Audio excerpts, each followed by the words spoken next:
Oi, tudo bom, doutora Tudo Conceição? Como é que está a senhora? bom, doutor Flávio? Como está? Hum, Tudo bem, graças a Deus. Estamos aqui nos preparando para a nossa live. Então, vamos começar. Vamos lá. Olá a todos. Prazer estar aqui com o ilustre doutor Flávio Gomes, promotor de justiça, né? E também com vocês, né? Eu sou Conceição Correia, sou psicóloga, sou palestrante, né? E sou uma eterna curiosa e estudiosa da mente humana. E convidei aqui o Dr. Flávio para a gente conversar de um assunto muito relevante, um tema muito que ultimamente a gente só ouve falar, né? E eu achei que seria ele, a pessoa ideal para falar exatamente do que vamos conversar hoje à noite, né? Então, doutor Flávio, pode se apresentar, fique à vontade. Obrigado à doutora Conceição, obrigado ao seu jornal, TV Jornal, obrigado a todos vocês. Para mim é uma honra estar aqui com vocês para a gente discutir, para a gente conversar e aprender, né? Porque eu acho que é isso que é a importância dessas conversas, aprender, mais do que ensinar. Porque toda hora a gente está precisando aprender, estamos aprendendo. E para mim é uma honra muito grande. Então, estamos aqui para o que der e vier. Que bom, né, doutor Flávio? Então, doutor Flávio, eu preparei aqui alguns tópicos para a gente conversar, né? Falar um pouquinho da psicologia e falar um pouquinho da justiça. O poder que tem o Ministério Público, né? Como o Ministério Público atua em determinadas situações e como também o psicólogo vê determinadas situações. Então, eu venho nessa noite aqui falar um pouquinho que vivemos em um mundo onde tudo é muito rápido, né? E superficial. Mas e o afeto, onde fica? Esse é o nosso tema, né? E será que a sociedade está se robotizando, né? Ao ponto de deixarmos de sentir um ao outro? Isso é muito sério. Essa é uma live para quem realmente acredita que a saúde mental, né, é o que importa. Eu costumo dizer, Flávio, que hoje em dia ostentação é saúde mental, porque é muito difícil. Principalmente pós-pandemia, você encontrar uma pessoa que diz assim: eu não tenho ansiedade, eu não fiquei sofrendo de pânico, eu não fiquei. Algum transtorno tenha desencadeado. É muito difícil, é muito difícil. Então, assim, e a justiça também só será verdadeiramente justa quando também considerar o coração humano, não é? Então, a gente vai começar falando um pouquinho da falta de afeto. As pessoas estão literalmente robotizadas, né? E a que ponto chegamos, doutor Flávio?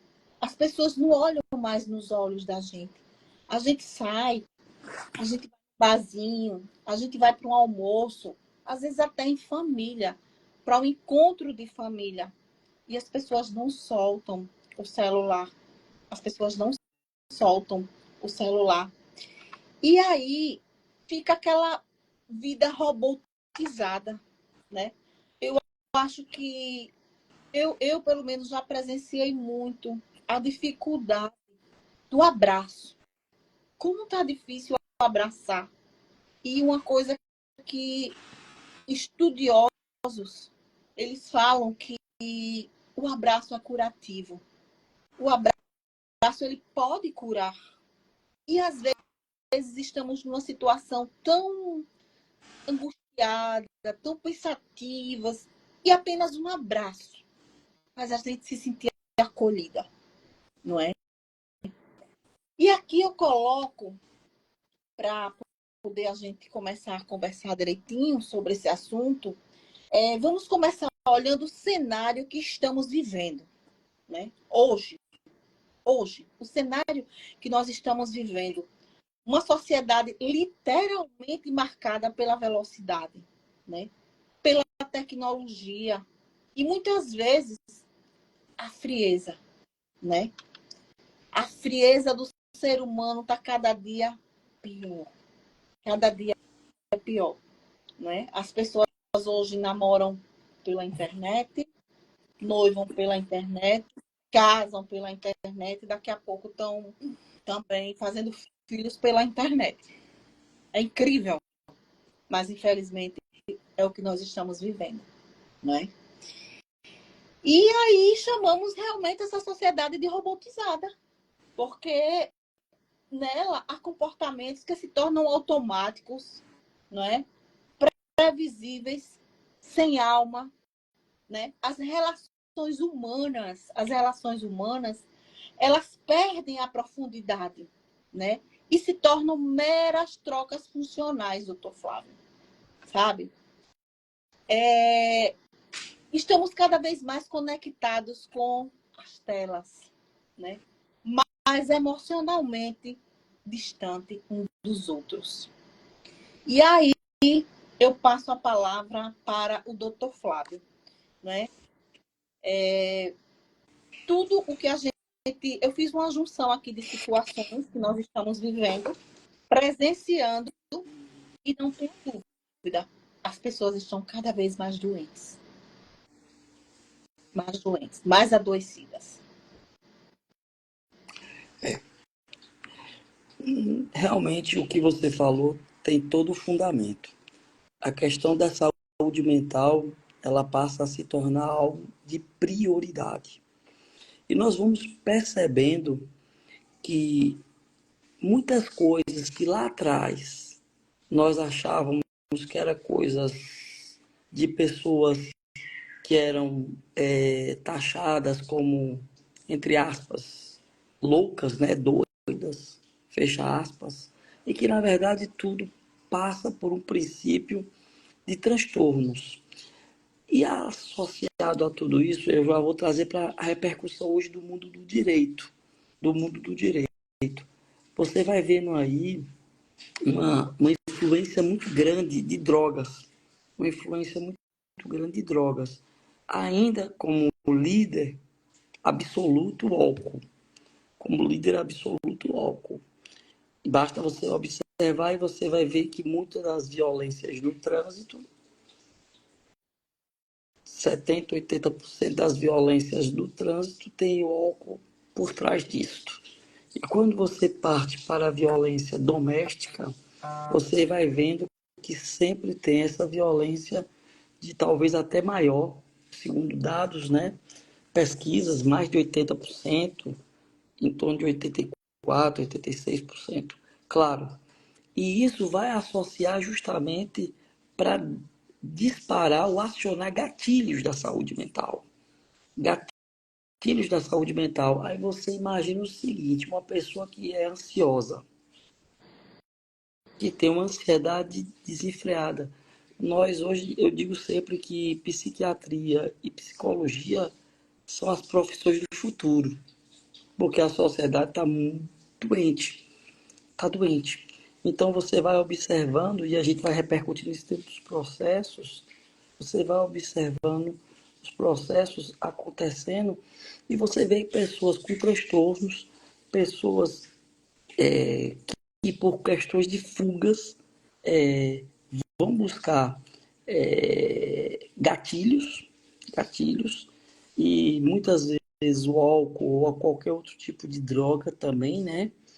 aciona esses gatilhos e aí você vai observando assim pessoas com depressão. Nós tivemos um caso aí, exemplo clássico, agora, daquela criança que foi dada como sequestrada, que a polícia fechou as rodovias de Novo Lino, fato público e notório, que saiu até nos jornais de grande circulação, na televisão brasileira, na Rede Globo, Record, Bandeirante, em todas as televisões, que uma criança recém-nascida havia sido sequestrada. E quando você vai ver ali por trás, tem toda a questão de uma depressão, de um transtorno, de um problema de saúde mental, que não é diagnosticado, porque nem toda cidade tem CAPS, nem toda cidade tem CAPS. Às vezes, muitas vezes, tem uma dificuldade por conta de que tem uma população que precisa e que nem vai procurar os médicos, não vai procurar os profissionais da área, né? Diz que não vou fazer, não vou para psiquiatra porque eu não sou doido, ainda tem essa cultura, né? Estigma. O estigma, não vou procurar terapia porque eu não preciso, acho que a terapia é coisa de doido, é coisa de gente que não tem o que fazer. Claro, isso está mudando muito, está se diminuindo esses estigmas, né? Então, assim, no final das contas, você vai vendo aí muitas famílias disfuncionais, né?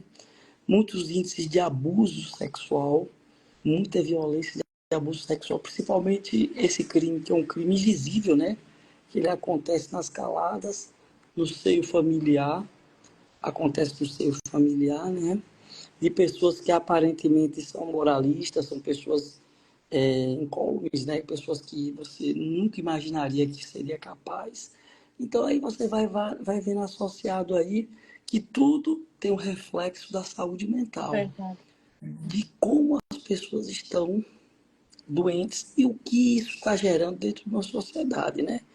Você está imaginando, eu estou numa cidade no interior que a gente está percebendo, eu estou há 2 meses lá substituindo, e a gente está percebendo que essa cidade, que é uma cidade dentro de uma população aí de 15, 20 mil habitantes, que é a média das populações da maioria das cidades do interior de Alagoas, de no mínimo 30, 40 cidades ou 50 cidades, e você vai vendo que tem muitos casos de abuso sexual. E quando você começa a mergulhar nisso, você vai vendo que tem por trás disso uma família disfuncional. Você tem uma família Uma que tem transtorno. estruturação, né? Familiar. Quando fala disfuncional, já fala uma família desestruturada, né? Exatamente. E aí eu não estou falando da questão só financeira, não. Eu estou falando de valores, de princípios.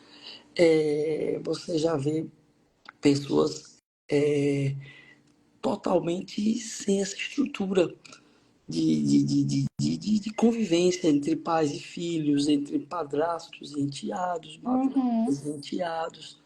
Você vai vendo que tudo isso vai gerando pessoas doentes, pessoas adoecidas.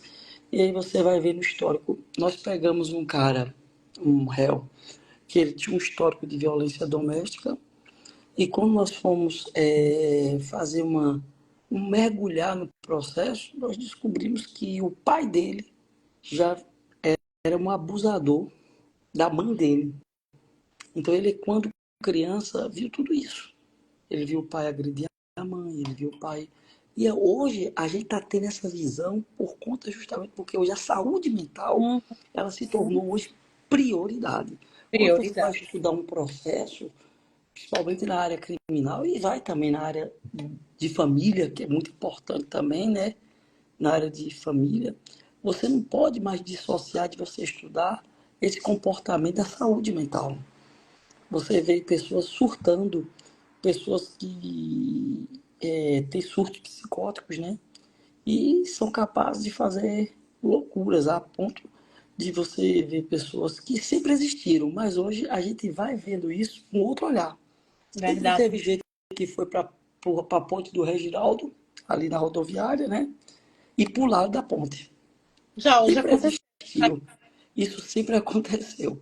Hoje, quando isso acontece hoje, você já tem um olhar diferenciado. Você vai olhar para a questão da família, você vai olhar para a questão do comportamento, da sociedade que está ao redor dela, e aí você vai olhar até pelas questões de saúde dela, e aí você vai percebendo que realmente não é simplesmente um pular de uma Não. ponte, não é simplesmente isso, é um fruto de uma saúde mental abalada. O Estado muitas vezes não consegue chegar junto, né? Não consegue chegar junto, não consegue chegar junto por várias nuances, né? Uhum. Porque não tem a estrutura para chegar junto, porque não tem o acompanhamento, porque as pessoas também resistem, as Muito. pessoas resistem, as pessoas resistem, né? E aí você vai observando, você vai vendo, e aí você começa a perceber, meu Deus, o que é que nós estamos nos preparando para o futuro? O Exatamente. que é que É nós estamos desse preparando? Porque eu achei interessante, né? Hoje uma moça pulou da ponte, ou pulou da ponte, não, pulou ali na ladeira, no viaduto do famoso. Jacintinho. Ela Exatamente. pulou do viaduto. Quando ela pulou do viaduto, um amigo meu estava passando, houve um engarrafamento de carro, e as pessoas saíam do carro com o celular para filmar. E aí isso virou uma coisa assim que tudo viraliza. E Uhum. eu não estou dizendo que a gente não é diferente, não. Eu também sou, faço parte disso também. Acontece uma situação que você se preocupa mais em filmar Vi que é mesmo do que socorrer. ver, de socorrer, de ver o que está acontecendo, porque Exato. está tudo muito rápido. Então vamos filmar para viralizar, vamos filmar para poder postar nas nossas redes Mas, sociais, para ver, porque hoje a questão hoje é as pessoas chegam ao papel ridículo de fazer tudo para poder ganhar seguidores. exatamente. Se tem 1 milhão de seguidores, pessoas que se desconstroem, Se aproveitando até. desconstroem, desconstroem, satirizam situações que a gente for parar para olhar, são situações que mexem com a realidade de muita gente É mesmo, verdade. que ofende muita gente, e as pessoas satirizam, tiram brincadeiras, e assim, tudo para ganhar seguidores, tudo para poder viralizar, porque hoje você não precisa ser rico, você não precisa ser rico de dinheiro. Você quer ser influente, é você ser um homem ou uma mulher, uma pessoa de qualquer gênero que o seja, que tem muitos seguidores, que tem 1 milhão de seguidores, 2 milhões de seguidores. E gente até compra, né? Seguidores. Até Inclusive, compra. doutor Flávio, tem muitos que não sabem nem o que é que estão colocando, porque tem tantas vidas ali, né, que foram ceifadas, vidas que muitos aconteceu hoje também, que se jogam, que a gente sabe que quando isso acontece, a maioria das pessoas que se suicidam, eles não querem se suicidar, eles querem matar a dor que está dentro deles, É, não e é? aí, pois é, e aí então a gente vai observando que tudo isso está tendo um reflexo direto nessa relação, mas está repercutindo nos processos criminais, está Uhum, repercutindo nos processos de vara de família, está repercutindo porque são vidas que estão sendo decididas ali e pessoas que, na verdade, precisariam serem tratadas, estarem medicadas, precisariam passar por um outro processo de trato da saúde mental, né? De uma uhum, forma que eu não sei como, mas que com certeza o psiquiatra sabe, o psicólogo pode orientar também, mas a uhum. pessoa está entrando numa outra vibe, e aí está aí, acontecendo, porque você não pode, presta atenção, a gente fez agora um processo de dois adolescentes, dois adolescentes que filmaram, furtaram o celular do pai de um deles e filmaram relação sexual. Filmaram a relação sexual. E aí a gente vai vendo assim, meu Deus, o que está acontecendo? O que é que isso está fazendo? Ninguém mais está preocupado em estudo, ninguém mais está preocupado em discutir Uhum. uma outra discussão de valores. O que está se preocupando hoje é você ser o herói. E para você ser o herói, você ter muitos seguidores, você ter uma rede social. E isso faz com que a senhora disse da, da rapidez das coisas. As Exatamente. coisas estão muito rápidas, porque a necessidade de você compartilhar. E uma postagem que você fez agora, essa do suicídio da menina que ela pulou do viaduto, amanhã já está esquecida. Já está Amanhã está esquecido. esquecida. E aí amanhã vai ter outro suicídio, vai ter uma outra pessoa que surtou, vai ter alguém que entrou numa situação, vai ter alguém com outro viés. E aí o que que acontecer? Vamos atrás daquela outra pessoa. Ninguém sabe que ali por trás daquela mulher ficou uma família, ficou E uma mãe, outra ficou um coisa, pai, ficou um filho, ficou alguém que não vai ter estrutura. uma coisa Não, assim, doutor Flávio, que para eu não esquecer, eu tenho, né, a TV Jornal Marcel Oficial, mas é uma TV de utilidade pública, mas eu costumo falar com o meu marketing, sempre a gente tem reunião, não colocar esse tipo de coisa. Se suicidou, de que forma foi, né? Como foi, porque tem quantas pessoas ali assistindo que estão passando por aquela mesma dor. E é, não tenha dúvida que ali é só uma forma de dizer assim, tenha coragem também, pois é. entende? E aí você está me chamando até só, está me chamando até só para uma outra situação. Antigamente, é claro que ainda existe, principalmente quando você vai mergulhar para crimes de facções criminosas, né? Que são as ameaças, que eles cumprem as ameaças entre eles, as brigas de rivais, né? Uhum. Aquelas brigas muitas vezes no esporte, no estádio de futebol, de torcidas rivais, Uhum. essas brigas de rivais, que vai vir um traço ali de maldade, de perversidade. Mas qual é a forma melhor de se matar uma pessoa hoje? É o assassinato virtual.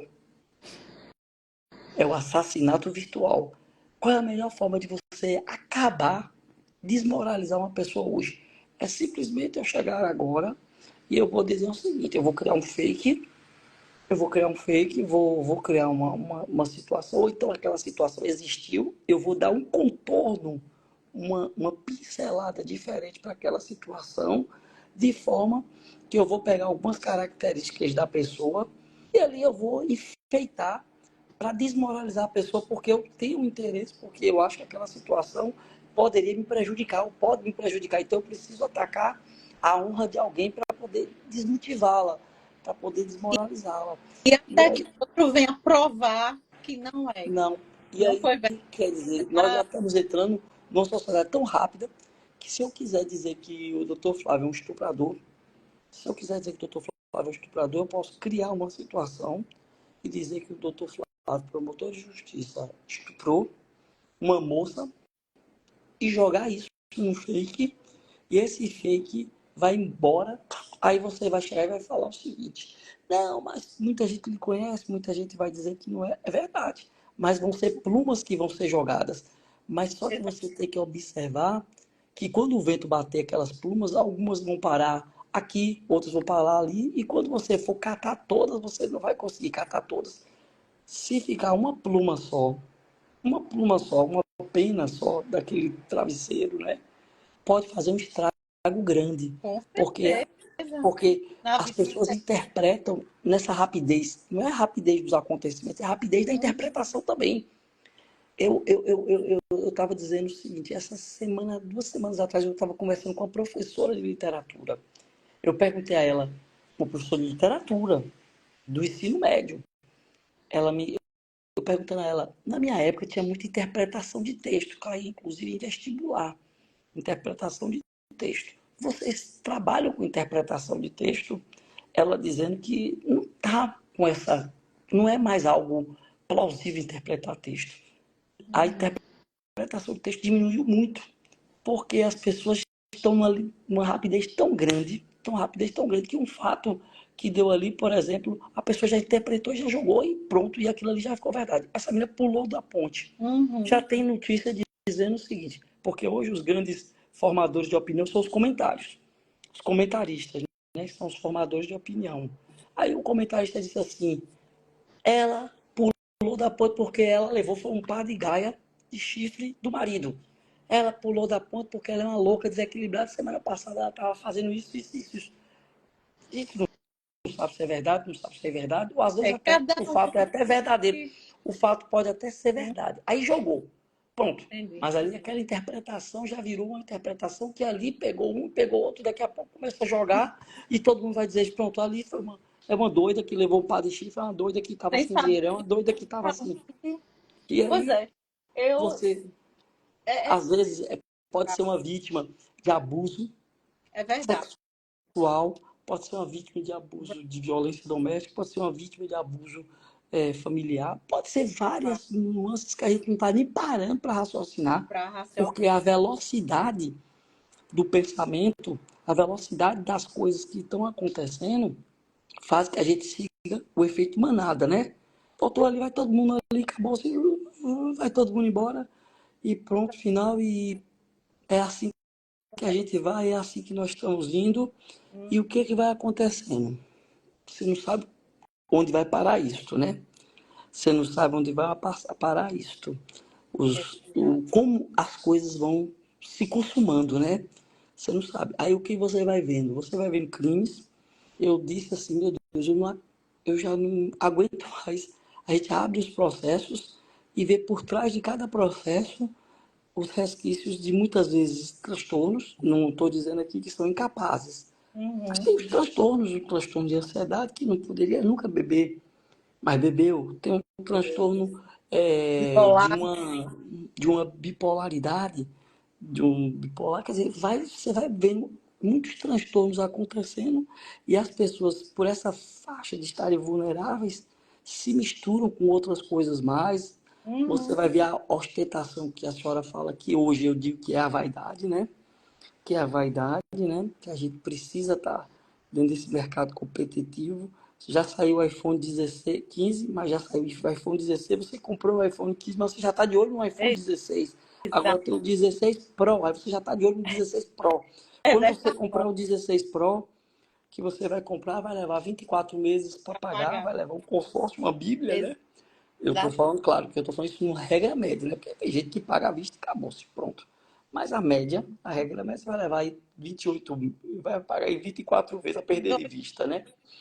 para Mas pagar. quando você pagar, Mas quando você estiver nas oitava, nona, que você conquistou aquilo, você já não tem mais interesse, porque já saiu o iPhone 18. Aí exatamente. É desse você já fica dizendo, meu Deus, e o iPhone 18, porque você já olha, o outro já está com óleo, e principalmente a juventude, né? A é gente é uma influenciado. loucura. A gente é influenciado, né? Imagina a juventude.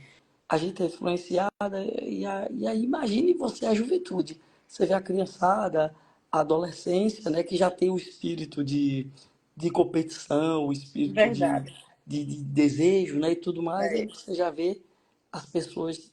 eu não sei, Chega sinceramente. na Eu escola, só sei porque de uma eu coisa. não tenho, eu não É posso cada dia ter. mais a violência aumentando. O reflexo está aí, é a violência aumentando e aumenta para qualquer faixa etária, isso no Brasil todo, isso é no Brasil todo, não é Verdade. somente para um lugar só, infelizmente, né? É no Brasil todo, é você vendo crianças, quadrilha de crianças, né? De adolescentes, você vê quadrilha de gente entrando nesse consumismo. A gente pegou uma moça que estava com cleptomania, né? Uhum. De furtar as coisas. Quando você foi parar para analisar, você descobriu que ela era borderline. Ela tinha um transtorno. Quando a gente foi fazer, claro que isso não justifica e nem dá ela o direito dela não ser punida. Uhum. Mas se fosse tratada daquele transtorno, será que a gente estaria diante de uma criminosa? Porque o Exatamente. crime foi e o crime vai ser julgado e a gente vai fazer a justiça desse jeito. E a justiça que a Inclusive, gente... doutor Flávio, eu preparei aqui exatamente em cima desse assunto algo assim perfeito para a gente conversar um pouquinho justamente sobre esses transtornos, não é? E até onde vai a justiça e o que poderia ser evitado, né? Eu coloquei aqui. Vamos pensar um pouco. Agora vamos falar um pouco sobre o essencial, né? Para o ser humano, que seria o afeto. A gente vê muito essas pessoas que estão desequilibradas, essas pessoas que estão por aí bebendo, procurando álcool, procurando drogas lícitas, ilícitas. E geralmente, quando a gente conversa com elas, é a falta de afeto, né? E daí começa. Essa pessoa nunca poderá perder o réu primário. Ah, essa pessoa é uma pessoa boazinha. Essa pessoa não é capaz de fazer isso. Aí vamos lá. Sem esse afeto, crescemos inseguros. Porque geralmente quem cresce sem afeto é uma pessoa insegura, com baixa autoestima, né? E muitas vezes aí é onde é que desenvolve os transtornos psicológicos, né? Onde carregamos por toda a vida.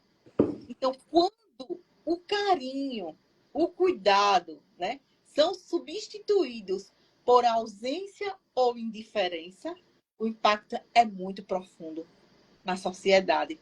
É onde a gente vê essa sociedade doentia, que antes a gente falava assim, nos Estados Unidos é diferente. A cada esquina, em cada trabalho, tem um psicopata. No Brasil, a gente falava assim, a cada esquina tem uma pessoa psicopata. Mas ele não nasceu psicopata. Hoje, a gente já fala diferente. Estudos já identifica que no seu trabalho tem um psicopata, que um amigo seu é psicopata, que aquela pessoa que está naquela roda de conversa ali tem um psicopata. E por que tantos psicopatas? Será que eles nasceram psicopatas? Não. Eles se tornaram. Aí vem. Quando o carinho, o cuidado, a escuta são substituídos por ausência ou indiferença, o impacto é profundo. E esse impacto, muitas vezes, invisível, pode levar uma pessoa ao extremo, inclusive pelo réu primário, ou seja, ao sistema de justiça. Foi o que o senhor acabou de comentar. Então, assim, é uma pessoa criada sem afeto, é uma pessoa que os pais, às vezes, dão tudo, do iPhone que saiu até chegou 18 anos, tome logo um carro, tome logo um apartamento, tome logo isso, ou até na infância tem tudo muito fácil. Mas o principal não tem. É o diálogo, o abraço, o eu te amo, um café pela manhã com o filho. Já que não tem tempo pela manhã tomar esse café com o filho, à noite, passar no quarto do filho para saber se está tudo bem. Quantos casos eu recebo, muitas vezes em meu consultório, todos é a mesma fala. Família. Ah, porque meu pai não me deu carinho, amor, assistência, me deu tudo, menos o que eu precisava. Ah, porque minha mãe saía de manhã, chegava à noite. E o que eu mais precisava era do afeto da minha mãe. E eu nunca tive, mas eu sempre tive tudo. Bons colégios, boa alimentação, mas o principal me faltou. Inclusive, eu tive casos, né? Tive casos assim que me chamou muita atenção, doutor Flávio, no meu consultório. Era uma pessoa, um adolescente, né? Eu peguei adolescente. Hoje já está um homem casado, já é pai e tudo mais. Mas olha a frieza do ser humano como, não é, uma pessoa sem afeto, a capacidade. Ou seja, o pai sempre ausente, a mãe sempre ausente. E quando o pai estava em casa, era aquele olhar de recriminação. Por que você faz isso? Por que você faz aquilo? A criança, o adolescente estava chamando a atenção do pai. Eu estou aqui. O que você está me dando não é suficiente. O que eu quero é sua atenção, é o seu amor. E aquele olhar feio deixava ele angustiado, deprimido, calado. E o pai já estava olhando feio porque ele já não conversava. Ele já se trancava no quarto. O pai nem imaginava que ele já estava o quê? Se drogando. Ele já estava com os amiguinhos conseguindo a maconha. Por incrível que pareça, geralmente começa pelo álcool para depois a maconha. Mas esse meu paciente não. Ele começou logo pela maconha. E o pior não foi nada. O olhar do pai, ele com raiva, botou uma faca na cintura e saiu. Depois, ele fazendo terapia, friamente ele me contou, doutora, eu saí com a faca, eu estava com tanta raiva do meu pai, que o primeiro olhar que eu achei parecido com o olhar do meu pai, eu meti a faca, corri, voltei para casa, deitei na cama da minha mãe e fui dormir. Eu fiz, e qual foi a sensação? Nenhuma, de alívio. Imagina, É, é você muito vai, sério. você vai vendo que a sociedade, ela não é que ela não acredita, ela não está dando valor a essas realidades. Isso é fato. Não está dando valor. Mas o pior é que essas consequências tá cheio de gente no presídio assim. Certa feita, alguns anos atrás, eu era promotor da vara de execuções penais e eu fui ao presídio e eu peguei uma cela que tinha 8 presos nessa cela. E eu fui perguntar a cada um se tinha pai, se conhecia pai. Aí eu fui perguntar dos 8 que eu perguntei, somente um conheceu o pai. 7 não conheceram o pai, não sabiam que era o pai. Isso é, claro, é uma pesquisa empírica, sem fundamentação legal, ou sequer científica ou filosófica. Mas o que é que a gente percebeu numa pesquisa tão simplória? Que a família estava desestruturada de cada preso. Mas você tem em outros países que tem famílias estruturadas, mas tem outros tipos de índices de violência, que é o suicídio, como no Japão, realmente. E no Brasil? No Brasil, você vai criando certos perfis, né, criminosos. Você vai, com essa situação do álcool que está se alastrando muito e a abertura para as outras drogas, né? E que as pessoas não estão dando ainda conta, quer dizer, estão sentindo quando chega na casa, né? Quando chega na casa, quando chega na rua, quando ela vê, que ela sente, né? Mas não estão sentindo que tem por trás disso muita gente com a saúde mental abalada, né? Com a saúde mental abalada. E essa questão da saúde mental, às vezes, parte de uma infância destruída, né? Uma infância destruída, um casamento destruído e tudo mais. Eu não sei realmente, porque a gente só vai pegar o final dessa ponta. A justiça só vai pegar o final. Aliás, nem o final, porque o final quem vai pegar é o presídio. É verdade. O presídio vai pegar o final. É verdade. Quando ele já vai para o presídio. Mas a justiça vai pegar a sala de espera dessa turma, né, desse povo, dessas pessoas. E aí ela pega na sala de espera, e aí eu me lembro de um professor antigo, muito antigo, da década de 90, né? Ele, na década de 90, ele já tinha quase 30 anos como advogado. Ele dizia o seguinte: a justiça, a polícia só entra em ação quando o sistema familiar, quando existe a falha do Estado, mas o sistema familiar também falha. E aí o sistema familiar, eu digo o seguinte, não é só a família, a segunda casa, que é a escola, está falhando, está aí repercutindo, viralizou nos Instagrams da vida, né? Um professor e um adolescente trocando tapa numa região, se eu não me engano, esqueci até a região, não sei se foi do sul ou Brasília, não sei, não me recordo a cidade. Mas trocou tapa mesmo, um professor e um aluno, né? E aí você vai observando que isso que aconteceu, que viralizou, porque foi filmado, está acontecendo todo dia nas escolas.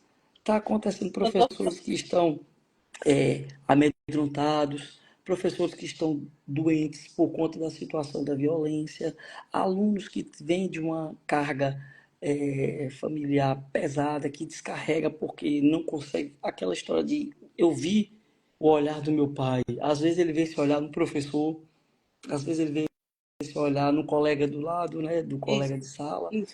Então, assim, E o que que a gente vai pensando aí? Aí, no final das contas, cai na polícia, a polícia faz o inquérito, vai para o Ministério Público denuncia, processa, o juiz julga e no final vai voltar para o presídio, que não tem um sistema de E não é ressocialização, o lugar deles, na mas verdade. que não é o lugar, mas que infelizmente é o único lugar que tem. É o único lugar. Eu, Não é o lugar, mas é o único lugar que tem, porque você cometeu o crime, é, né? Ah, mas aí você perdeu a primariedade. Essa perda da primariedade, é, ela tá tão relativa, porque a gente vê pessoas, mesmo reincidentes, que teoricamente não deveriam mais querer saber do crime, mas tem problemas de saúde mental. Eu conheço um caso prático, o cara bipolar, tem transtorno de bipolaridade, é usuário de droga, porque você sabe que o usuário de droga, ele sempre está, o adicto, ele nunca é curado, a adicção não tem cura, está sempre todo dia matando um leão, né? uhum, Como também muitos dos transtornos que nós temos, não tem cura, tem controle, tem controle. como a diabetes, né? Exatamente, Como a diabetes. controle. Você não é curado da diabetes, você tem controle da Uhum. doença, né? E por isso, Porque a dependência química, doutor Flávio, uma vez que o cérebro ele conhece, hoje as drogas elas estão tão potentes, inclusive o que eles estão colocando até dentro da maconha. Uma vez que você conhece, uma vez que o seu cérebro conhece, então para o resto da vida ele vai conhecer.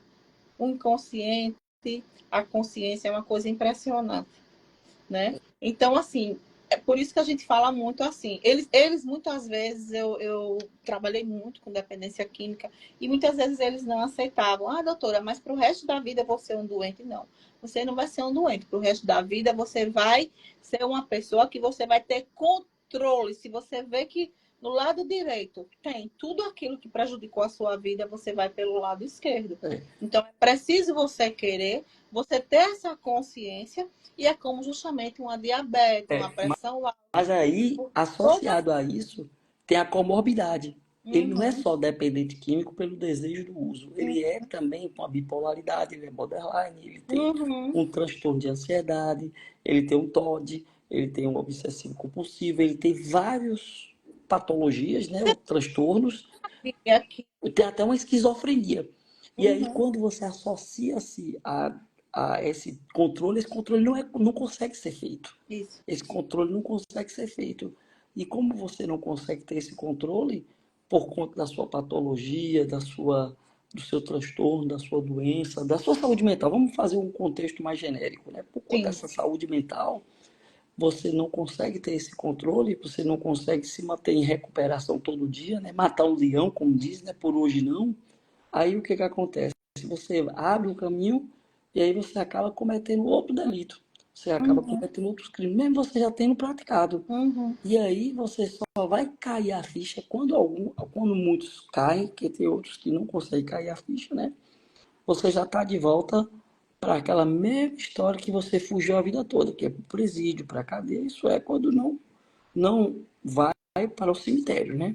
Quando não vai para o cemitério. uma coisa que a gente sofre muito, nós, né, que trabalhamos com saúde mental, é a não aceitação do tratamento, a não aceitação da medicação. Ah, não vou tomar essa medicação porque eu não sou doido. Ah, não vou tomar essa medicação porque eu não preciso. Ah, não preciso dessa medicação para sobreviver.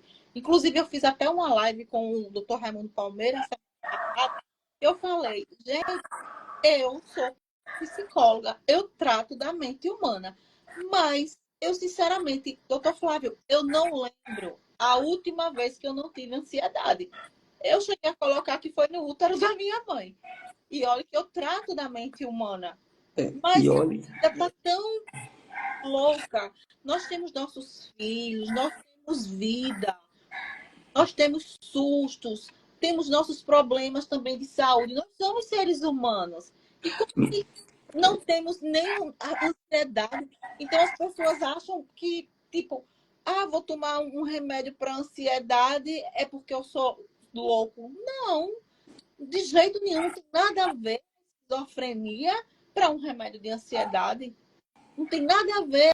a esquizofrenia com um remédio de depressão, uma fase de depressão que pode ser endógena, pode ser exógena, pode ser uma depressão que ela não vai sair se você não tomar a medicação, porque é orgânica, não É, adianta, né? é. Tem até Você, aquela depressão que às vezes você é uma perda, né? Perdeu um ente querido, que é aquela depressão que a gente fala assim, a elaboração do luto, a tristeza. Às vezes não é preciso tomar medicação, mas às vezes é tão forte que precisa fazer aquele tratamento. E o médico vai saber quando você começar e quando você terminar, fazer o desmame. E qual o é, problema? Não vejo problema nenhum, cada, nenhum fazer cada, cada cabeça é um é mundo, um. né? Cada cabeça é um mundo. Eu, algumas vezes, eu hoje pergunto menos, mas algumas vezes eu perguntava para os criminosos que eu estava acusando, "Rapaz, o que leva você a fazer isso?" Uhum. E muitas vezes as respostas eram totalmente evasivas. Eram respostas que, Revolta. Então, não sei. não sei, mas na época, quando a gente perguntava mais isso, né, quando, há alguns anos atrás, logo no início, a gente já vai fazer quase 29 anos de profissão, de carreira, né? E aí a gente via muitas respostas que a gente não conseguia entender. Hoje a gente consegue, não é que vai entender, mas a gente consegue observar quanto a saúde mental é peça fundamental desse jogo, desse xadrez, né? E que a gente não conseguia entender. Aí a gente antes, e que a gente ouvia os antigos falar, é malandragem, é safadeza. Não estou dizendo que não seja malandragem e safadeza, né? Porque existem alguns delitos, mesmo que tenham problemas de transtornos, que as pessoas têm que estar com um nível de coerência, de concatenação de ideias, como os estelionatos da vida, né? Uhum. Como também as perversidades, crimes que usam requintes de perversidade, de maldade, Exatamente. que você até agora se impressiona, né? Se impressiona. Mas também, diante de tudo isso, tem algumas coisas interessantes. Eu dei um depoimento no meu Instagram, de um júri que eu fiz essa semana, e que a mãe, né, a mãe chegou e disse assim, terminado o júri, né, a mãe da vítima abraça o acusado e diz que o perdoa. Uma coisa que impactou a todos que estavam ali ao derredor, porque a gente não está acostumado com essa história do perdão, a gente Uhum. não está acostumado com o ser humano humano. A gente está acostumado com o ser humano ser mais robô, ser mais pragmático, Exatamente. né? Pode Mais dar pragmático. muito calculista. Então, assim, agora você quer levar a equação da matemática até para as reações humanas, coisa que é difícil. Você pode misturar 2 e 2 é 4, porque cada cabeça é um mundo. Uhum. Eu enxergo a pessoa de um jeito, outra pessoa enxerga de outro. Às vezes a gente vê muito isso em crimes de ofensa, crimes contra a honra, que uma pessoa me chama de feio, que para o meu conceito pode ser um absurdo, mas alguém que é chamado de feio pode achar aquilo ridículo. Uhum. Não, eu não sou feio, acabou-se. Mas eu que fui chamado de feio, eu quero entrar com ação contra a pessoa porque eu não sou feio, aquilo mexeu Uhum. com a minha estima. Se você vê por trás, ele mexeu com sua estima. E tá certo, não estou dizendo que está errado, não. A pessoa tem que buscar mesmo o direito, Uhum. na medida que se sente ofendido. Mas a gente vai ver que cada cabeça é um mundo, que tem gente que é xingado e não está nem aí. Não Nem está aí. preocupado com Exato. nada. Que isso também não revela traços de frieza. A pessoa não está, porque a pessoa está anestesiada. Isso não é importante. Pode ter também requisitos de que não, isso é frieza. Pode ter também, mas a gente não sabe, porque é tudo muito, muito rápido, muito genérico. Muito Uhum. genérico. O que a gente só sabe que está acontecendo é um aumento galopante da violência, Uhum. é um aumento galopante de crimes, né? Você hoje tem medo. Você vai para o seu carro, você sai de um bar, o caminho do bar até o seu carro, você vai olhando para o lado pro outro da rua, Assustado. assustado, mas você vai para aquele bar. Porque Uhum. você precisa ir para o bar, porque você não quer ficar dentro de casa numa sexta-feira à noite, num sábado Uhum. à noite. Você tem que ir, você quer ir. Mas você, do trajeto que você vai pegar 300, 400 metros, você vai sempre olhando para um lado, olhando para o outro, E aí não se aproxima uma sabe pessoa e encontrar. Não sabe o que vai. aí aproxima-se de você uma pessoa que às vezes que nós temos também a sociedade da aparência, né? A gente mede as pessoas pela roupa, pela cor, pelo Uhum, jeito, né? E aí, de repente, aproxima-se uma pessoa que esteja até com uma roupa é, mais largada, né? Se assim pode se uhum. chamar. Aí você começa a olhar para um lado, olhar para o outro, daqui a pouco você já fica com medo. E aí, quer dizer, nós vivemos num período do medo, do Verdade. medo. É medo, mas a gente tá desafiando o medo toda hora. Mas a gente não vai deixar de sair. A gente não vai deixar de ir pra rua. A gente não vai É deixar incrível. de ficar até 2, 3 horas da madrugada em um lugar onde a gente vai sair correndo risco de assalto, ou não sei se vai correr risco. Por quê? Porque a gente não vai. Aí as pessoas vivem com medo, né? Vivem nessa sociedade do medo. E É essa sociedade verdade. do medo vai gerando também algumas coisas, em especial delitos, crimes, né? Você não sabe mais do que fazer. Vivemos num momento em que as pessoas. Nunca ninguém tinha ouvido falar tanto, pelo menos eu, agora é coisa muito mais típica. Muito. Fulano surtou, quebrou tudo. Ele vai no posto de saúde, ele chega no posto de saúde para ser atendido, o Estado falha. O Estado que eu falo é o Estado, não é município, não é Estado, é o Estado, o poder público, né? Vamos fazer o conceito de poder público. Ele falhou, ele não teve a estrutura, ou às vezes nem falhou. Às vezes não deu aquilo que ele estava querendo, que Uhum. ele estava querendo naquele momento, né? Naquele momento. Aí você vai e vê o cara pega uma cadeira, quebra tudo. Entra 3, 4, 5 homens, entra uma viatura da polícia militar, entra uma viatura da polícia militar para poder render e segurar esse povo. É muito Então, complicado. então assim, a gente vai vivendo no meio de pessoas que a gente não sabe. É como eu disse, eu tenho um amigo, ele tem uma clínica, né, de reabilitação de dependência química, o Charles Farias, né? Cara muito bom, muito preparado. E eu também tenho outro que é o psicólogo, que é o Jefferson. Uhum. O Jefferson. Esses dois amigos que eu sempre converso. Aí a gente tem um caso prático que eu pergunto a eles sempre assim: bicho, o que é que levou o cara a cometer esse crime? Rapaz, esse cara, como é que esse cara vai fazer isso? Ele é avisado, ele sabe que não pode e ele vai. Aí quando a gente vai vendo por trás, a gente vai vendo que tem toda uma saúde mental por trás. Mas a justiça não está preocupada com isso. É Verdade. pegar e botar na cadeia mesmo. Porque mesmo Inclusive, esses transtornos, para a gente só assim, fechar o raciocínio, mesmo esses transtornos não dá a ele o direito de ser inimputável. Não dá a ele o inimputável. direito de ser inimputável. Ele vai Exatamente. ter que assumir a responsabilidade penal. Vai perder a primariedade, se for o caso, vai para a cadeia, se for o caso. E aí a gente vai vendo aí que por trás disso, Por eu falta de acho. tratamento, na verdade. Na verdade, eu acho que é por falta de tratamento, é tudo aquilo que a gente conversou lá atrás na família. Muitas famílias realmente elas não têm condições de diagnosticar que o filho é um bipolar, é um esquizofrênico, é uma pessoa que desde criança tem um TDAH, que tem a predisposição ao álcool, à droga, que a maioria dos TDAH geralmente tem essa predisposição, não é? Infelizmente. E aí vão terminar onde? No presídio. Inclusive, o senhor falou aí do Charles. Hoje à noite eu conversei com o Charles. Teve até uma situação bem complicada lá na clínica.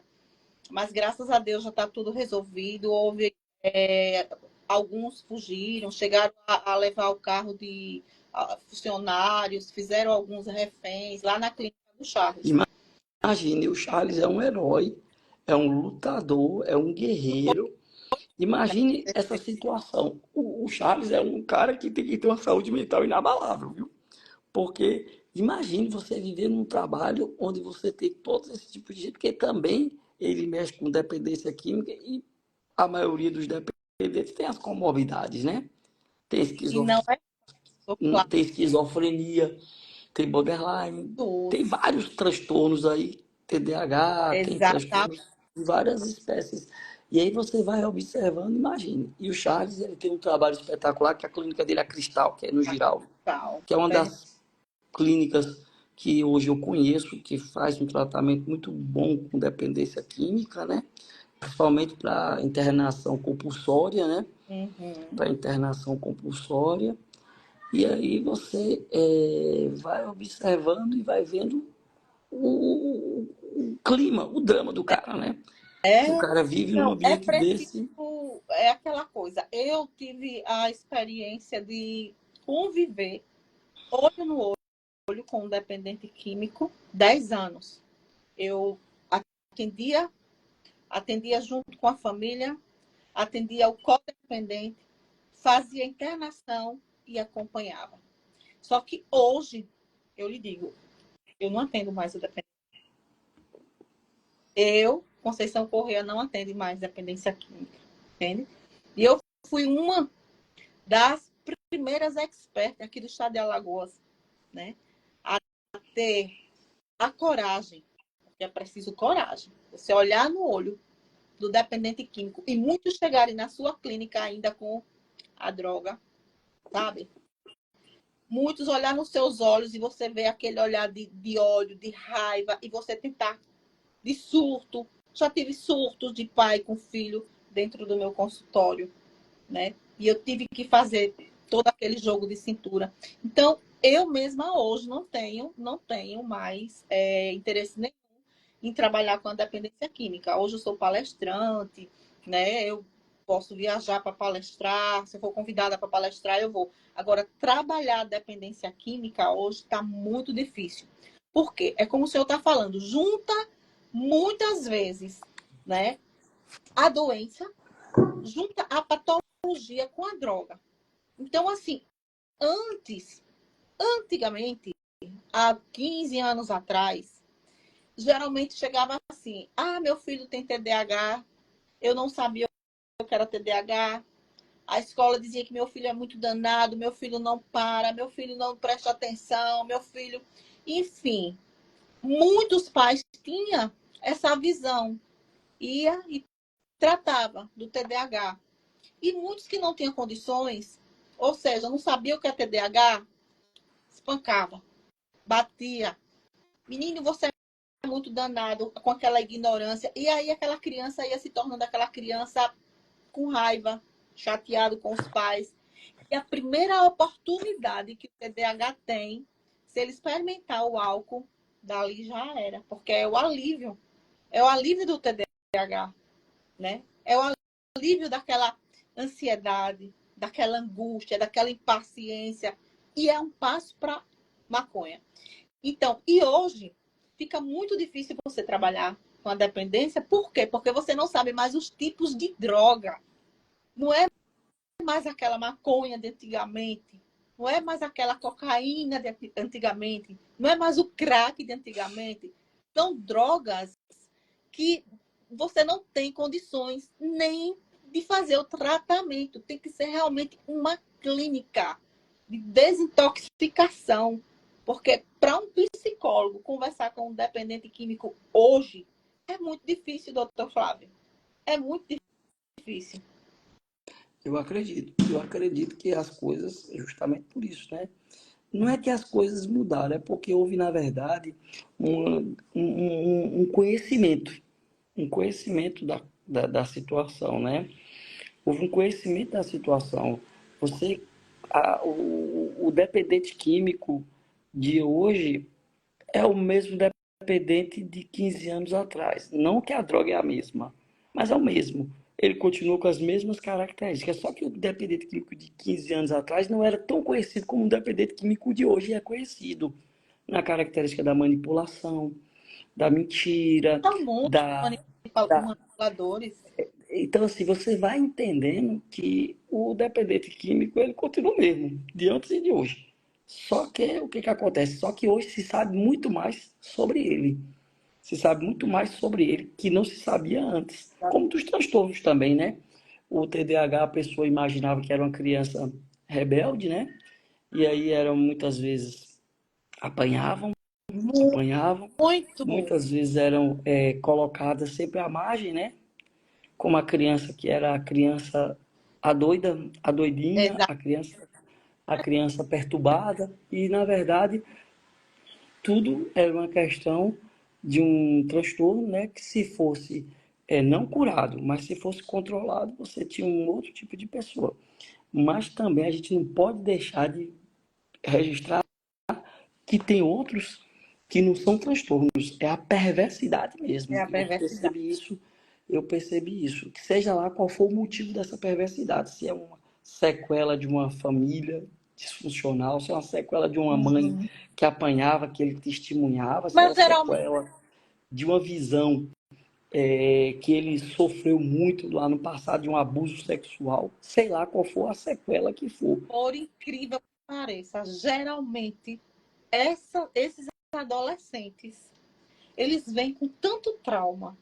Olha, é muito difícil você encontrar, conversar com um psicopata e ele não dizer: eu vi minha mãe sendo estuprada, eu vi meu padrasto matando a minha mãe, cortando o pescoço da minha mãe, degolando o pescoço da minha mãe, né?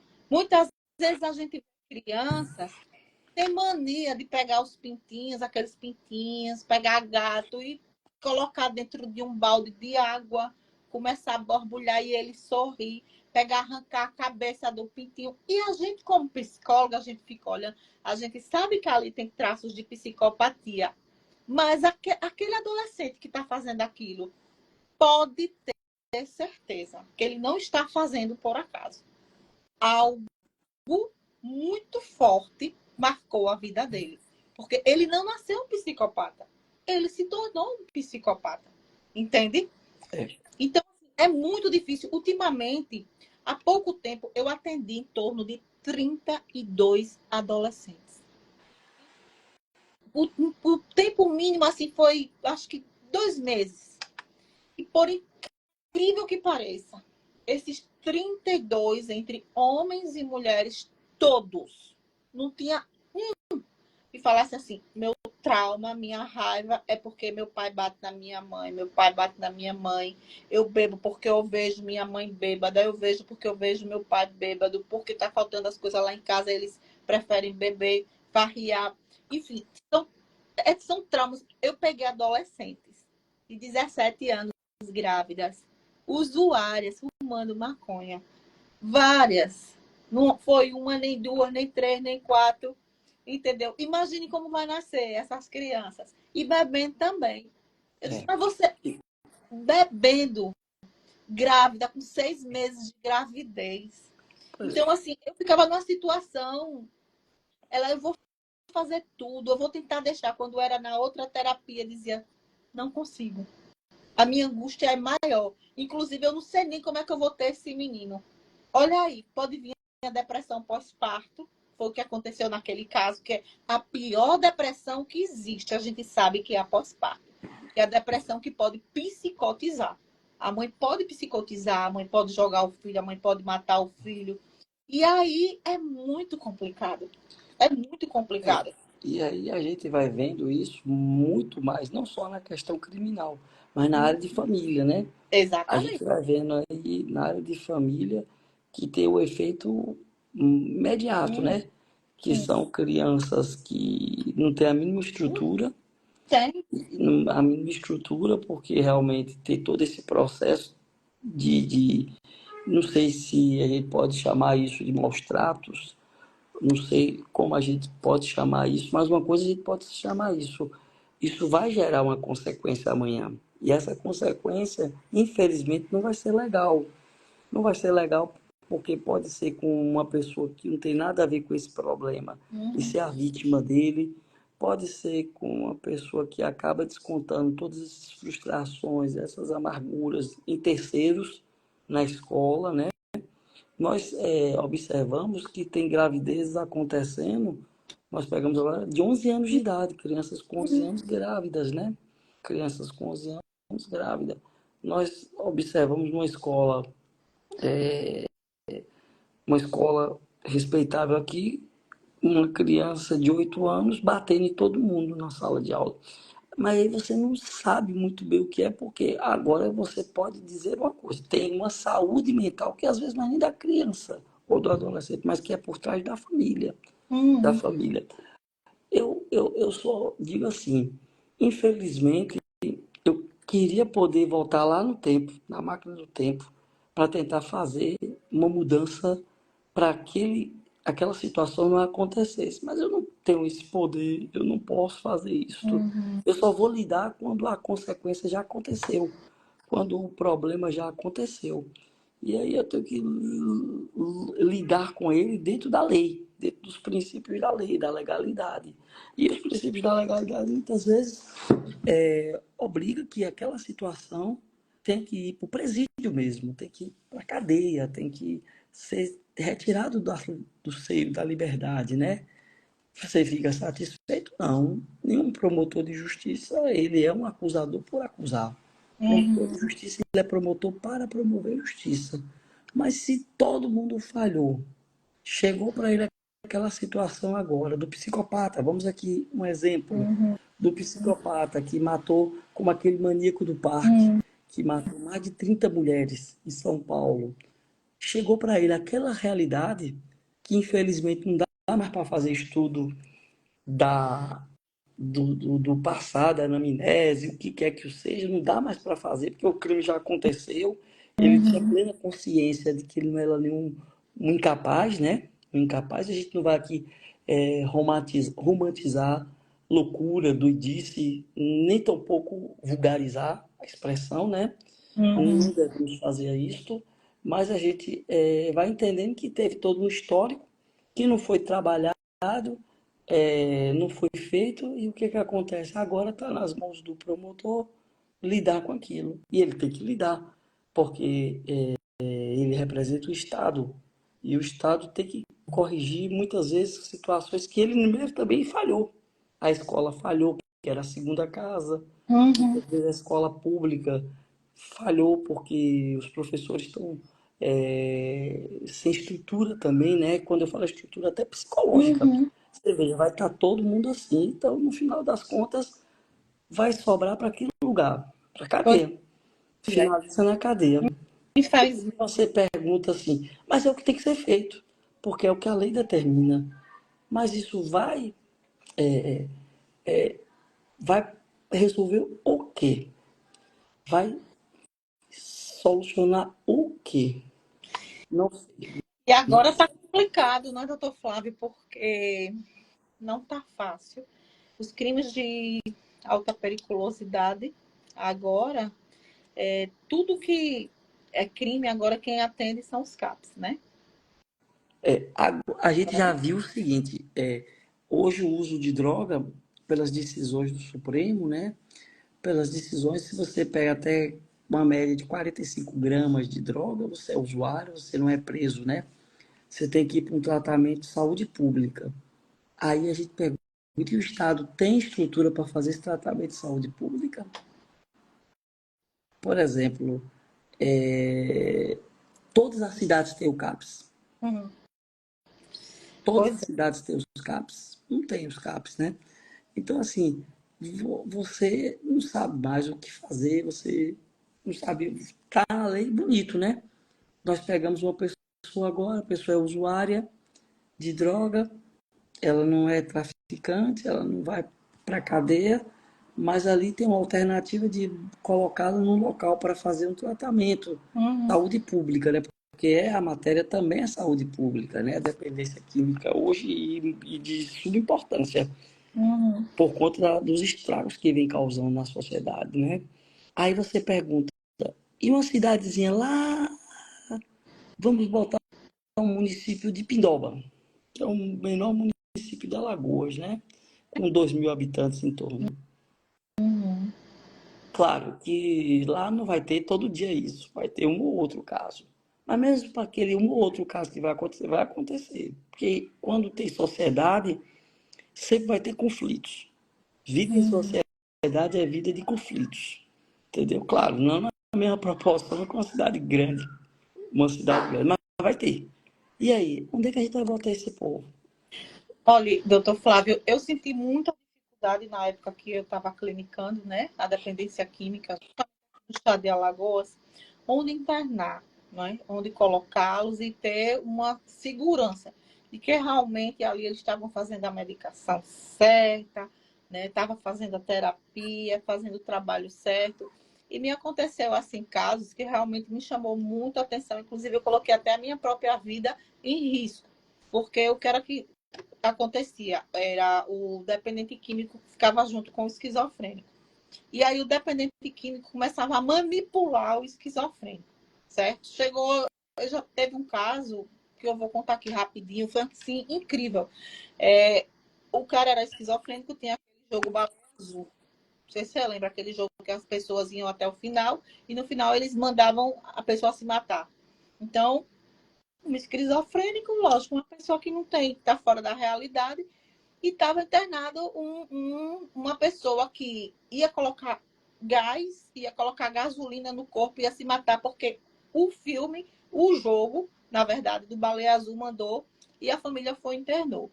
Nessa internação, a família sabe que não poderia estar dentro daquele hospital psiquiátrico com o telefone, mas a família deu o telefone essa pessoa que iria, né, se suicidar. E junto, nesse mesmo hospital, tinha um paciente meu, que os pais pediram, olha, eu não quero, como ele já é acompanhado muitos anos com a senhora, eu quero que a senhora continue acompanhando, né, esse meu paciente dentro do hospital psiquiátrico. E aí eu descobri o quê? Eu descobri que ele manipulava o doente mental para dar o telefone para ele entrar em contato com os traficantes. Não só com os traficantes, como também ele me aperreava, ele descobriu meu telefone, ele me aperreava, me tire daqui, doutora, me tire daqui. E para finalizar, eu liguei para o hospital e disse, minha gente, não se pode, um lugar como esse, um hospital psiquiátrico, onde está junto doente mental, com pessoas de alta periculosidade, né? Está internada aí dependentes químicos que não tem condições, que está pegando o telefone do esquizofrênico e ligando aí para dentro para traficante. E aí, para que eu fui falar isso? Foi desligando o telefone e o enfermeiro dizendo: o paciente da doutora Conceição está com o telefone ligando e disse meu nome. Eu estava botando o jaleco justamente para ir fazer a visita ao meu paciente. Recebo a ligação antes de entrar no carro. Vou lhe matar. Você me fez tomar o meu telefone. Isso, o esquizofrênico. Viu a última ligação, né? Que o meu paciente fez para mim, disse: quando você vier aqui, eu vou lhe pegar, eu vou lhe matar. Sua arrasou de tudo, tudo, tudo, tudo. Então, assim, eu estava colocando a minha vida e eu ia literalmente desprevenida, despreparada, né? A minha sorte foi essa ligação. Então, assim, não tem um lugar para colocar uma pessoa doente mental, porque o doente mental tem que estar no lugar dele, de doente mental. E a pessoa que é usuária, entendeu? Tem que fazer um tratamento diferenciado. É. Diferenciado.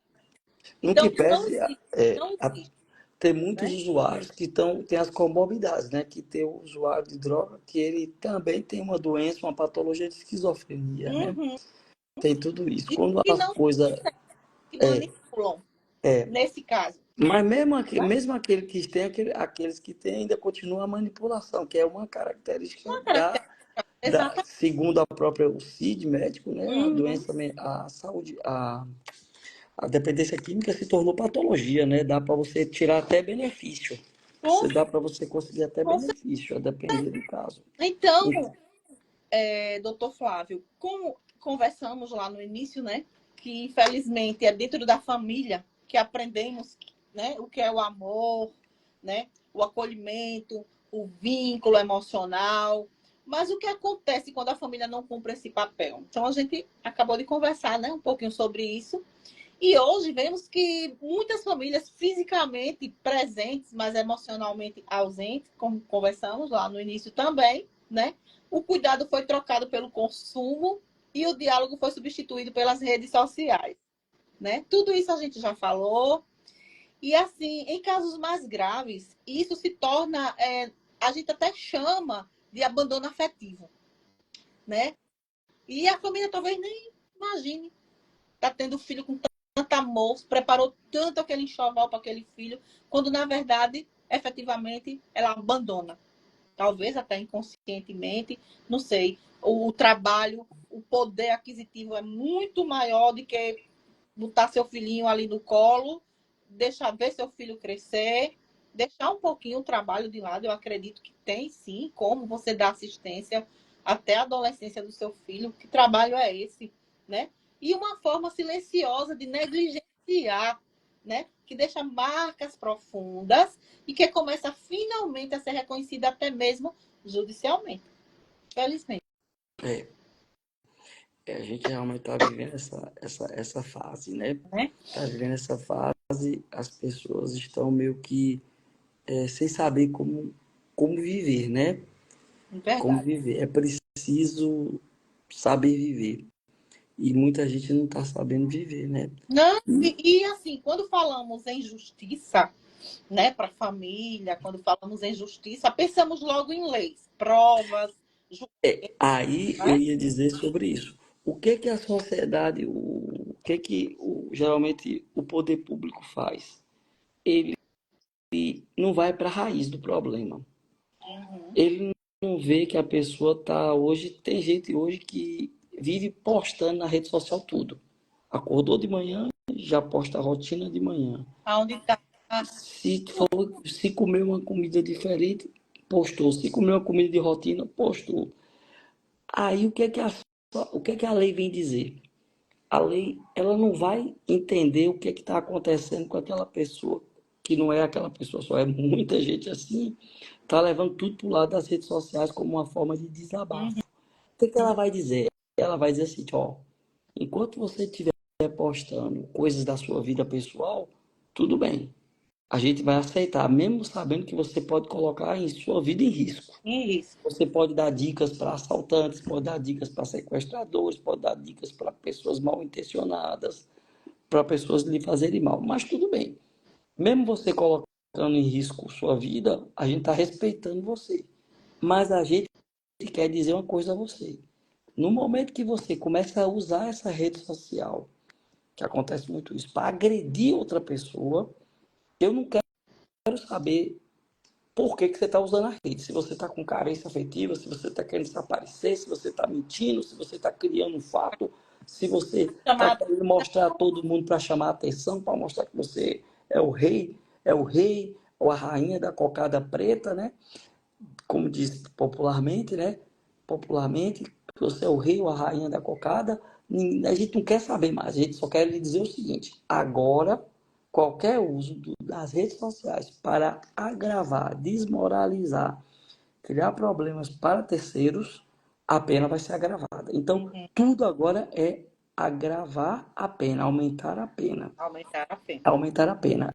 E aí a pessoa faz o erro, ninguém quer saber mais e ninguém está preocupado em pesquisar por quê, o que está por trás disso. Não que isso vai eximir o cara da responsabilidade ou a mulher da Uhum. responsabilidade, mas para você ter pelo menos uma estatística, né? Que eu acho tão interessante que nós não temos uma estatística de saber as origens de por quê, o que estaria por trás de muitas vezes as brigas da violência doméstica, né? Uhum.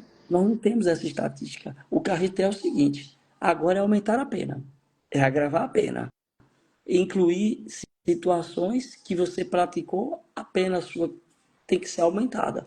É como se o Estado estivesse dizendo: eu já dei a resposta para a sociedade, Uhum. aumentei as penas e ponto final. Aí você começa a pensar e perceber o seguinte: é importante o aumento de pena? Claro, a pena tem que ser aumentada. Mas se a gente for fazer um histórico lá atrás, será que não era mais importante tentar ver se isso não aconteceria? Se a família tivesse, aí entra muitas vezes a importância dos projetos sociais dos governos, os CRAs, os CREAS, todas Público, né?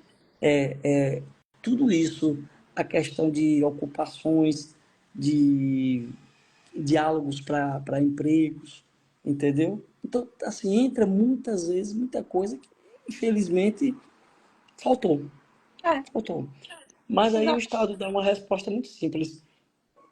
Aumenta a pena. é. E Tá diante de errando, tudo aumenta a isso, pena. doutor Flávio, né, a pergunta fica: como mudar esse cenário, né? A resposta não está em um único lugar, Não, né? não Mas está. conjunto de ações. Eu vejo que é preciso investir em políticas públicas, né, de saúde mental, capacitar os profissionais do direito, que eu acho muito importante. Eu não vejo o direito sem a psicologia sem um pouco do direito, né, para lidarem com o emocional dos envolvidos e principalmente educar para o afeto desde a infância. Só assim poderemos transformar a justiça em algo mais humano e a sociedade em um espaço, né, de vínculos reais Pronto. e não apenas digitais. Isso Eu vejo mesmo. E fora desse isso, lado. ainda tem um elemento aí, um protagonismo muito forte, que é a igreja, né? Uhum. Seja ela igreja, quando eu falo, não é igreja católica ou evangélica, igreja eu falo religião, né? Em todos os sentidos. Seja qual for a sua profissão de fé, o que você professa de fé, né? Que também é peça fundamental. Ela tem um papel importante nesse cenário também. Tem um papel importante nesse cenário para poder fazer com que as pessoas comecem a ter uma outra visão e ajudar, né? E ajudar, porque a gente sabe que quando esse processo de igreja entra, e aí eu estou falando de igreja, mas não é igreja dizendo direcionado para uma igreja X, igreja Y, não. Eu É a compreendo fé. esse papel da fé, né? Da religião, ela é bem administrada, bem feita, ela pode ajudar muito, muito, muito, muito. Principalmente quando a gente vê pessoas cometendo situações de depressão e pessoas que entram muitas vezes em surtos psicóticos, né? E Uhum. esses surtos podem gerar problemas para terceiras pessoas, né? Exatamente. Para terceiras pessoas por conta da violência, né? Nós tivemos agora um caso em Brasília que um bombeiro foi vítima de uma pessoa que estava em surto psicótico. Ele estava resgatando um, um, um transeunte que havia sido atropelado. Aí uma pessoa em surto psicótico se aproxima dele e joga, dá uma pedrada e quase mata o bombeiro. Quer dizer, por trás disso tem toda uma saúde mental no jogo. Mais uma vez, e acho que a integração de psicologia, de direito, de tudo, né, da medicina também, que é importante, né? A integração do serviço social, que torna-se também muito A importante, né? humanização como um todo, né, doutor Flávio? É. É E uma aí, eu postei hoje no meu Instagram, né? Postei até uma frase do Carl Jung, que o Jefferson colocou, né? Que não adianta olhar para o ser humano assim, você pode tocar em tudo, mas se você não tocar no homem, na alma humana, não tem valor nenhum, né? Então a gente precisa fazer esse toque esse da toque. humana. É difícil, é muito difícil. Não é fácil, não. A gente está falando aqui, mas a gente sabe que não é fácil para nós, Verdade. operadores do direito, para os psicólogos, para os assistentes sociais, para os médicos, para todo mundo, né? Porque cada caso é um caso, cada situação é uma situação. E muitas vezes nós sabemos que temos vários tipos de patologias e transtornos, né? Que não É. serão resolvidos mesmo que a gente invista tudo que tiver que investir. As pessoas têm também o índice da E perversidade, né? da maldade. Da maldade. Eu De já toda, vi, doutor de Flávio. toda sorte, o que a gente precisa fazer é o seguinte: é tentar, o máximo possível, né? Ser justo. Uhum. Justo, né? Ser justo, e ser justo não quer dizer que vai liberar ou absolver ou pedir para absolver todo mundo. Ser justo é dar a cada um aquilo que realmente merece, né? Verdade. Dentro da sua, dentro do que cometeu e de como cometeu os fatos, né? Uhum. E é o que a gente tem que fazer, que é sempre algo complexo, difícil, mas faz parte da vida, né? Faz parte da vida. Faz parte da vida. Eu, para não esquecer, eu já conversei com muitos médicos, né? Eu sou realmente apaixonada pela psicologia, pela mente humana. E a maioria dos médicos que eu converso, sempre eles me dizem, né? Que gostam muito de tratar pessoas que tenham fé do que aquelas que realmente não têm. Fica muito mais fácil, né?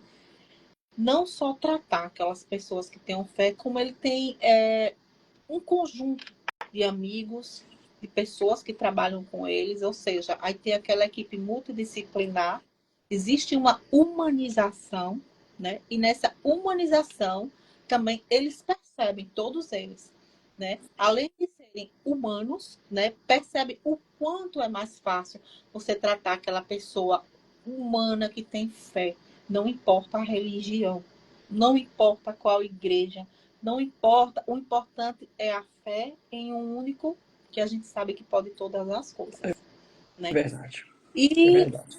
estamos chegando ao fim dessa live, né? E o meu desejo é que cada um aqui saia com mais sensibilidade, né? Com mais empatia, mais disposição para promover mudanças, ajudar o jurídico, o judiciário, o Ministério Público, né? Ajudar a nós também, psicólogos, né? A justiça, ela começa no afeto, e o afeto, ela começa na escuta, né? Onde o afeto não chega, a dor não se instala, né? E às vezes o judiciário precisa tentar resolver o que é o amor, né? Que deixou de construir. Então, assim, acredito que a humanização, né? Os psicólogos mais humanizados, os promotores mais humanizados, né? Os juízes mais humanizados, enfim, essa equipe multidisciplinar mais humanizada. Então, tem como realmente a gente tentar, a gente não vai conseguir, mas pelo menos salvar algumas vidas. Eu agradeço, digo sempre que o desafio de cada operador do direito é fazer justiça, ser justo, né? O conceito de justiça é muito complexo, não é absoluto, né? Para uns é de um jeito, para outros é de outro, mas é de acordo com o que você entende pela lei, dos seus princípios, dos seus valores. A lei está aí para ser aplicada. Se você erra, se você comete o delito, você tem que pagar por ele, né? A não ser que você seja caracterizado e considerado incapaz, né? Incapaz, se você é insano, no caso, tem uma insanidade mental, mas nós também sabemos que por trás de tudo isso tem todo um aspecto de um cuidado, de um zelo com a saúde mental, né? Para que a gente possa melhorar cada vez mais essas relações humanas. Claro, uma saúde mental bem feita, uma saúde mental bem trabalhada e bem cuidada, que não depende somente da pessoa que às vezes vive numa questão de uma opressão, vive numa questão de uma situação que não tem condição de se segurar sozinha, mas tem que ter várias pessoas que possam ajudá-la, né? Ajudar. Várias pessoas que possam ajudá-la, principalmente os serviços públicos, né? Porque nem todo mundo tem condições de contratar um psiquiatra, É, fazer uma terapia, um psicólogo, né? Acho eu que a psicologia deveria estar no cadastro do SUS, né? Do SUS, como médico ginecologista, né? Não por conta de um programa, de um projeto, de um programa, né? Mas eu acho que ela deveria ser assim. Mas, de toda sorte, como é que se diz? Eu acho que a gente está evoluindo para isso, até porque a sociedade está precisando. Então, quando a gente vê que as coisas estão sendo com muita necessidade, nós temos que se reinventar. E a sociedade precisa se reinventar. A justiça, ela realmente sendo justa, né? Todo mundo imbuído dessa força, até porque são vidas humanas, né? São vidas humanas. E ninguém faz justiça sozinho, ninguém verdade. resolve justiça sozinho, né? Precisa do papel da defensoria pública, precisa do papel do advogado, precisa do papel do promotor, precisa do papel do juiz, precisa do papel da polícia, precisa do papel dos serventuários da justiça, precisa de todo um Exato. complexo e precisa, sim, muitas vezes, do suporte das equipes multidisciplinares, né? Do psicólogo, do assistente social, do, Exatamente. do enfermeiro, do pedagogo, de todo mundo. Eu acho que é todo um mutirão de uma corrente com vários elos. Uhum. Exatamente. Eu É, só tenho que agradecer e dizer assim que eu fico muito satisfeito e feliz que a gente teve a oportunidade de discutir sobre esse tema, que é muito complexo. A gente entende que é preciso, nesse momento, acho que a minha meu posicionamento é ser justo, né? Ser justo, e essa justiça é uma coisa muito não absoluta para uns e não absoluta e relativa para outros, né? Porque imagine, quando aquele rapaz que cometeu o crime, ele foi absolvido, ele acha que fez justiça. Quando a vítima, ele foi condenado, a vítima acha que ele também aconteceu a justiça, né? Então esse conceito de justiça ele é muito relativo. Mas de toda sorte a gente tem que contemporizar no sentido de torná-lo mais próximo da verdade. Da verdade. Próximo da verdade, né? Para que a gente consiga sabendo que sempre vai ter um lado que vai ficar contente e outro lado que vai ficar triste, né?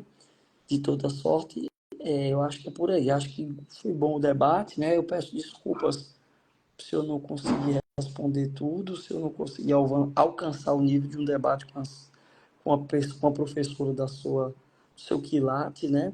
Do seu quilate, que conhece bem do tema e tudo mais. E dizer o seguinte, que a sociedade precisa, para finalizar, precisa aprender a viver, né? Aprender E quando eu falo sociedade, somos nós também. Nós temos que ser reinventados todos coisas. os dias, né? Porque os conceitos, todas as horas, todos os instantes estão mudando e nós fazemos parte dessa sociedade, né? A gente também quer seguidores, a gente quer também filmar tudo, a gente quer postar tudo, Uhum, a é verdade. gente também quer tudo isso. Mas é a vida. Isso, doutor Flávio, eu agradeço muito, né, o seu depoimento. Você é uma pessoa muito, assim, querida, né? É uma pessoa que, acho que há uns 10, 12 anos, mais ou menos, fizemos algumas palestras juntos, junto com o Raimundo Palmeira, junto com a Leônia. E, assim, é muito bom, né? E que esse tempo eu inclusive estou fazendo essas lives, estou trazendo essas pessoas, né, que ajudaram muito a sociedade e você foi uma delas, né, para a gente fazer Obrigado. essas lives e depois, quem sabe, nos encontrarmos e começar a fazer um trabalho de utilidade pública aqui no estado de Alagoas, né? Ah, com Você vai certeza. ser meu convidado. Obrigado, obrigado. E eu vou com Eu todo prazer. estou muito grata, estou muito feliz. Acredito que quem vai ouvir essa live também vai ficar muito satisfeito. São palavras que a gente só tem que agradecer, né? Uma pessoa humana como o Senhor, uma pessoa que a gente vê que é uma pessoa que tem fé, é uma pessoa que é muito direcionado nas coisas que realmente faz, se entrega, né? E assim, gratidão por essa noite, gratidão por tudo que a gente veio falar e que essa live realmente venha tocar nos corações de outros magistrados, de outros psicólogos, né? De como todo a Defensoria Pública, Ministério Público, Conselho de Psicologia, não é? Tribunal de Justiça, né? E eu sempre vou estar aqui à disposição, né? Porque é uma pessoa que gosta de trabalhar utilidade pública, trabalhar a mente humana, sou eu. Então, assim, fico muito grata de verdade. E qualquer coisa estarei aqui. Muito obrigado. E uma boa noite a todos vocês. E eu que agradeço. E estou à sua disposição, às suas ordens. Um beijo no coração.